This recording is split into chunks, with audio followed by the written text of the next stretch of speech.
Good afternoon. I'm Rob Khuzami, Director of the Division of Enforcement of the Securities and Exchange Commission. I'm joined here today by Deputy Director of Enforcement, Lauren Reisner, who's behind me, as well as the SEC staff involved in the Goldman Sachs case.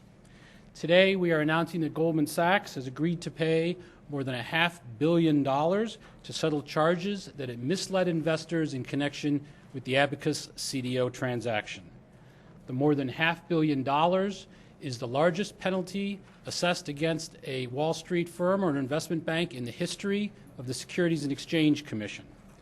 We also insisted, as part of this settlement, that Goldman publicly acknowledge the fundamental basis of our complaint, and that is what they did. They acknowledge that the marketing materials for the Abacus CDO transaction contained incomplete information, and that they failed to disclose the role of Paulson and Company in the selection of the portfolio in the CDO, and failed to disclose that Paulson's economic interests were adverse to the CDO investors. Those were the fundamental allegations of our complaint. The settlement also contains forward-looking reforms. Goldman has agreed to tighten internal controls and to assess the roles and responsibilities of various Goldman personnel and others to ensure that disclosures in the future in mortgage and CDO materials and CDO products are full, accurate, and complete. In agreeing to the settlement, we also took into account the fact that Goldman is engaging in a broad-based review and a self-assessment of its entire overall business practices that will increase transparency, evaluate and remediate conflicts, and take other steps that collectively will reduce the chances that investors will again be misled in the future. This resolution achieves the goals of accountability, punishment for past misconduct, and prospective reforms that are the hallmark of a successful outcome. Today's settlement is a stark reminder, a very stark reminder, that there will be a heavy price to be paid if firms violate the principles fundamental to the securities laws: full disclosure, honest treatment, and fair dealing, and those principles do not change regardless of how complex the product or how sophisticated the investor. For that reason, today's settlement sends a powerful message of deterrence and accountability. Let me now turn the podium over to Deputy Director Reisner, who will go through some of the details of the settlement. Thank you, Rob. Let me outline the terms of the settlement. Goldman is consenting to the entry of a permanent injunction prohibiting it from violating the anti-fraud provisions of the Securities Act of 1933. Goldman is paying $15 million in disgorgement and a penalty of $535 million. As Rob said, this record-setting penalty reflects the egregiousness of Goldman's misconduct and should serve as a powerful deterrent to others on Wall Street and elsewhere who consider engaging in deceptive conduct. Approximately half of the money, or $250 million, will be used to compensate investors. The balance, or $300 million, will go to the United States Treasury. Goldman also is acknowledging that its marketing materials were deficient and failed to disclose material information.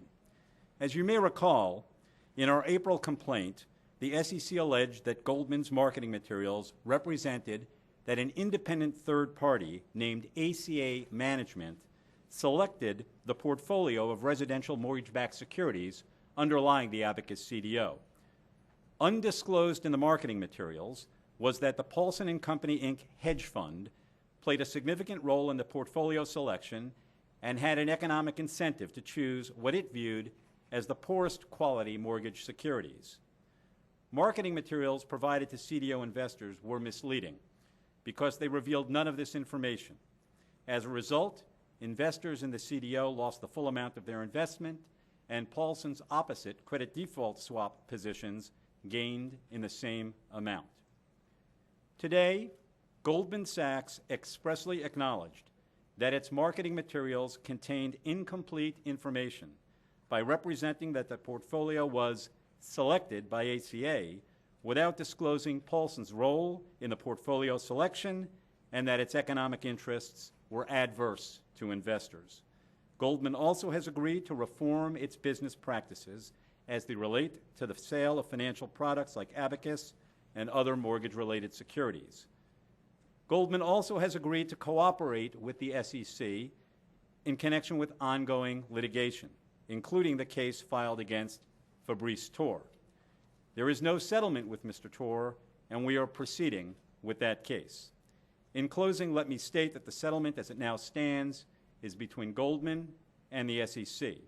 To be finalized and have the force of law, it must be approved by the court. I'll now turn the podium back over to Rob. Before I take a few questions, let me just say this is the first case brought by the Structured and New Products Unit, which will specialize in bringing cases of this nature. Let me just quickly introduce them to you, starting with David Gottesman, Rick Simpson, Jeff Leisure, Cree Kelly, Lauren you have met, Ken Lynch, who is the chief of the Structured Products Unit, Reed Moyo, the deputy chief, Jason Anthony, Melissa Lamb, and Jeff Tao. It is perhaps the highest honor of this position to be able to stand up and speak on their behalf with a group that is as talented, as dedicated as they are. I'd be happy to answer some questions. Yes, in the front. Here's someone with the report. I have a question on this $250 million payoff to Royal Bank of Scotland and the German Industrial Bank, IKB. Why are they getting the payouts? And there should have been some kind of buyer beware or better diligence in the trade. They're institutional investors. Shouldn't that money be going to the individual investors who might have lost, or to the banks who got into the trade in the first place? Well, the securities laws provide protection against all investors, sophisticated or otherwise. If they were misled, then they have been wronged, and if liability is shown, then they are entitled to be compensated, and that's what's happened in this case. Rob, what about the timing of this? Obviously, the Senate today passed regulation reform, and bing, bang, we have a press conference and the announcement of this settlement. Is there any connection? And then I have a follow-up question on the consent. Look, let me personally assure you there's absolutely no consideration to those kind of external events in deciding what cases we bring, how we bring them, or when we bring them. The internal processes, the nature of settlement negotiations, and a whole host of other variables make that virtually impossible to do. And even if it were possible, it is absolutely not the kind of considerations that the Securities and Exchange Commission engage in. But was it something Goldman, we understood that Goldman, for its part, wanted to see that legislation finished before it concluded any settlement. Is that fair to say? I have no idea what Goldman thought or didn't think about the legislation.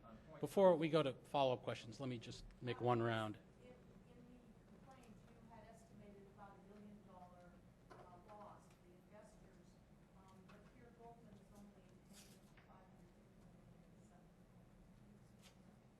Well, as in any case, in deciding whether to settle, one looks at the likely outcomes at trial, the risks associated with achieving that rights, but most importantly, whether or not the settlement that you have obtained achieves the goals of your program. In our case, accountability, penalties for past misconduct, and future reforms.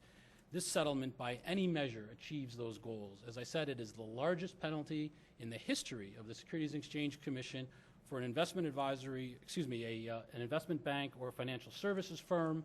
It arises out of a single transaction where Goldman netted $15 million in profits. I think you'd be hard-pressed to say that this is not an extremely substantial outcome that achieves all of our goals. Director, are you going to be urging that other Wall Street firms use these internal controls over their marketing materials the same way that Goldman is? Is this going to become, should this become a standard on Wall Street? I think that we would strongly encourage other institutions to adopt any kinds of best practices that they see across the street in order to prevent this kind of wrongdoing. Such as this? The deterrence and preventing a fraud before it occurs is a much better outcome than picking up the pieces afterwards. Do you consider this to be one of those best practices? Well, we'll have to wait to see that it's fully implemented, but it certainly cures and addresses the flaws and problems that occurred in this case. Just have a question why you asked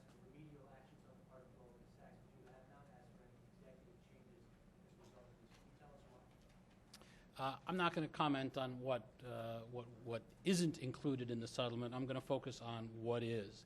And as I've indicated, the entirety of the package makes it a very compelling settlement. Director, on point number 3 on the consent agreement itself, it says Goldman acknowledges that the marketing materials for Abacus contain incomplete information. In particular, it was a mistake for Goldman marketing materials to state the reference portfolio was selected by ACA. Goldman regrets that the marketing materials did not contain that disclosure. In your investigation, did you determine that this was an innocent mistake, an honest mistake, or an intentional mistake? Could you discuss the issue of intent, which would, of course, have a bearing on any proceeding in court? Well, as you say, Goldman indicated that and acknowledged in that statement that the information was misleading and there was not proper disclosure made. And they are consenting to an injunction under the Securities Act of 1933, which includes a prohibition on fraud in the offer of securities. So on balance, we've achieved the substance of what we would hope to achieve at trial. Goldman knowingly violate the law. Your investigation determined that? Well, the charges today, they have consented to an injunction based on the Securities Act of 1933, which prohibits fraud in the offer of securities. Does this conclude your investigation into Goldman's CDO activities, or are you still looking at other deals such as Timberwood? We are looking at deals across a wide variety of institutions and in a wide variety of circumstances, as we've said previously, and that will continue. Sir, I'm sorry catching up to speed here, but did the commission have to approve this settlement? And could you discuss, was it a unanimous vote? Did that occur today? The Commission authorizes all actions brought by the Enforcement Division. I will not comment on any deliberations within the Commission. Did they authorize today's announcement settlement today? I'm not going to comment on any timing or circumstances. Any further questions? Does the judge have to approve the settlement? Yes, sir. The judge will be, the settlement will be submitted to Judge Jones in the Southern District of New York, and it will be subject to her approval. Timing submitted tomorrow, next week? It has been filed today. After that, it's up to the judge to schedule the matter. There was a lot of talk that Goldman wanted to address a broad number of issues that the SEC might have unrelated to Abacus. Did any of that come up in the settlement talk? I'm not going to comment on settlement talks. What about any? Did Goldman agree to a negligent or an intentional fraud charge? They've consented to an injunction based on Section 17 of the Securities Act of 1933, which includes both intentional and non-intentional fraud. Sorry, just a technical question. How much time would it typically take for the restitution to be driven as a judge the settlement?